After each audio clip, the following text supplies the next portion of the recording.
Bonjour chers auditeurs. Bienvenue sur votre chaîne. Voici le résumé des leçons 6 de l'école du sabbat pour le 4e trimestre de l'année 2025. Le titre de cette leçon, l'ennemi intérieur. Le texte à mémoriser se trouve dans Jérémie 17, verset 10. Moi, l'Éternel, je sonde le cœur et j'éprouve les reins, pour rendre à chacun selon ses voies, selon le fruit de ses œuvres. À la fin de cette leçon, vous entendrez le chant lié à ce verset. Chers auditeurs, la leçon de cette semaine est centrée sur une vérité qui donne à réfléchir. Souvent, la plus grande menace pour le peuple de Dieu ne vient pas d'ennemis extérieurs, mais du péché intérieur.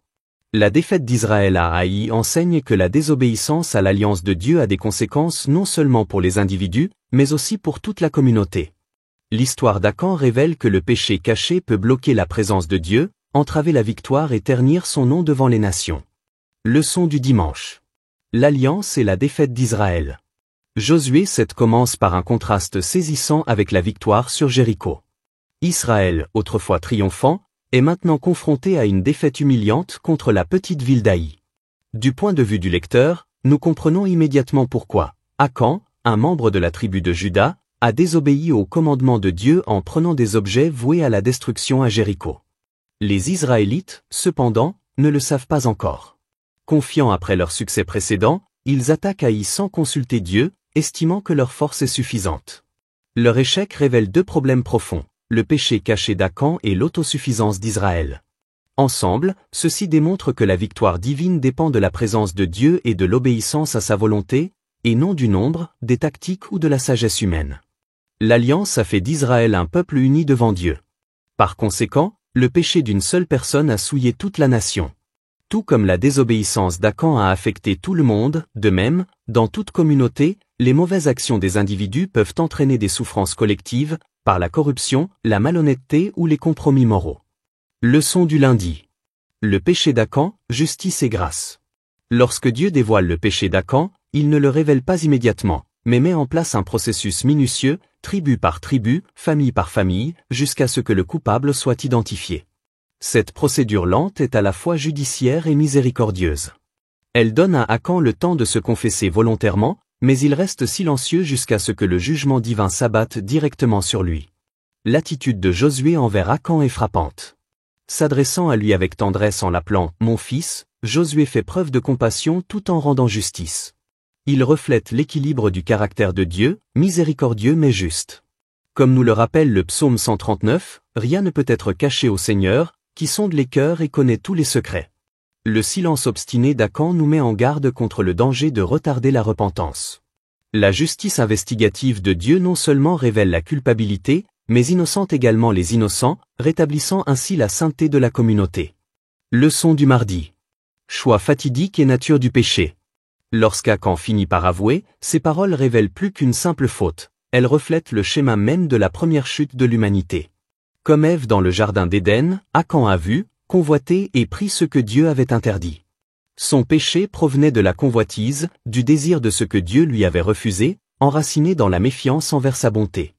L'action d'Akan contraste fortement avec la foi de Rahab. Rahab a risqué sa vie pour protéger les espions d'Israël et est devenu membre du peuple de Dieu. Akan, l'un des élus de Dieu, a causé sa perte et celle de sa famille par cupidité. Là où la foi de Rahab a sauvé, l'égoïsme d'Akan a détruit. La convoitise, bien que souvent considérée comme insignifiante ou privée, est spirituellement mortelle car elle place le désir humain au-dessus du commandement divin. Jésus a mis en garde contre elle dans Luc 12, verset 15, en enseignant que la vraie vie ne consiste pas dans les possessions. Le cœur du péché, ancien ou moderne, est la croyance que Dieu nous refuse quelque chose de mieux. Mercredi. La porte de l'espoir, de la défaite à la victoire.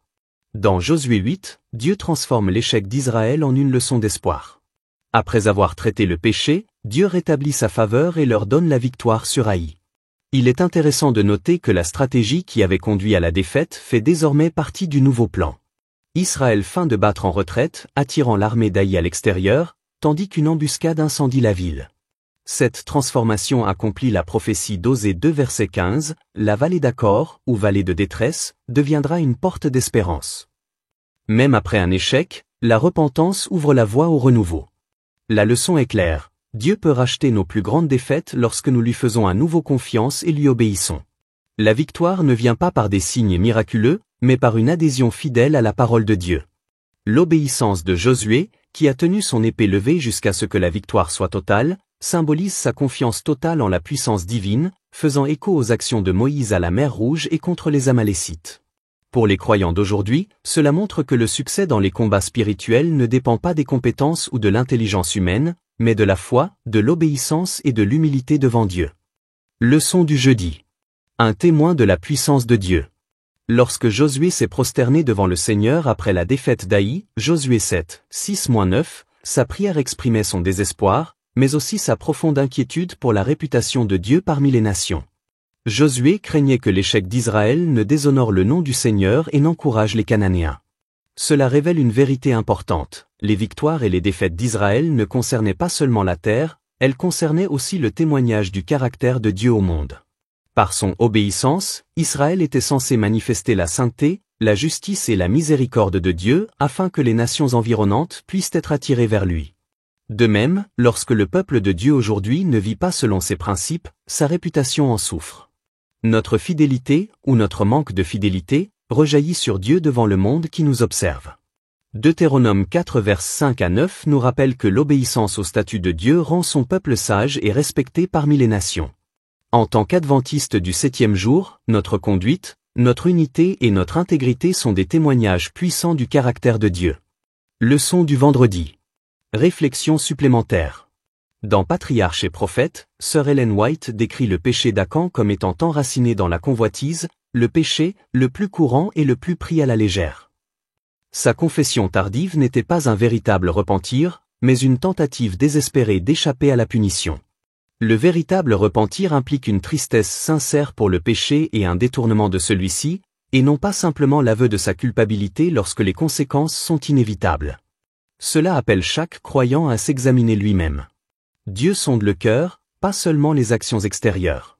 La leçon met en garde contre le matérialisme, l'orgueil ou la cupidité qui sapent silencieusement notre relation avec Dieu. Chers auditeurs, dans un monde dominé par la publicité et les désirs matériels, le 10e commandement nous rappelle de garder notre cœur.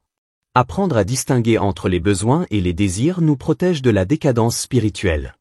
Le contentement en Christ nous libère de la quête sans fin du toujours plus.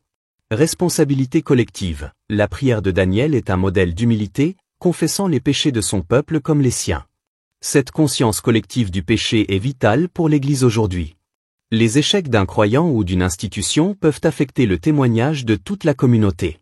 L'obéissance fidèle comme témoignage. Tout comme l'obéissance d'Israël a témoigné de la grandeur de Dieu, notre fidélité aujourd'hui révèle sa puissance transformatrice.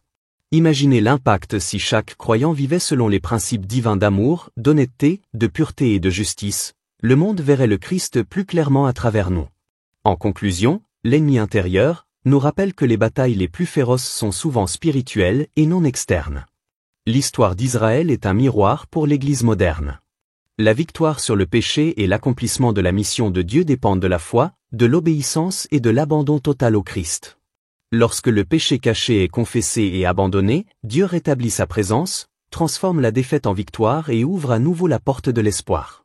Tout comme Israël se tenait à la frontière de la terre promise, nous attendons nous aussi notre héritage céleste. La question demeure, laisserons-nous l'ennemi intérieur, l'orgueil, la convoitise ou l'incrédulité, nous empêcher d'accéder aux victoires que Dieu a préparées pour nous? Que Dieu vous bénisse.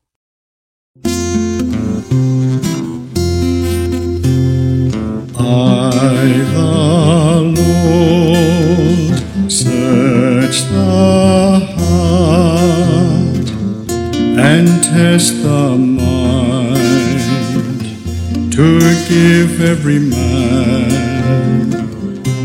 according to his ways, according to the fruit of his deeds.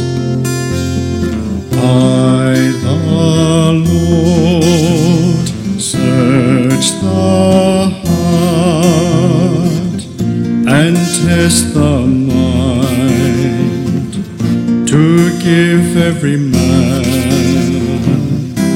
according to his ways, according to the fruit of his deeds. Jeremiah 17.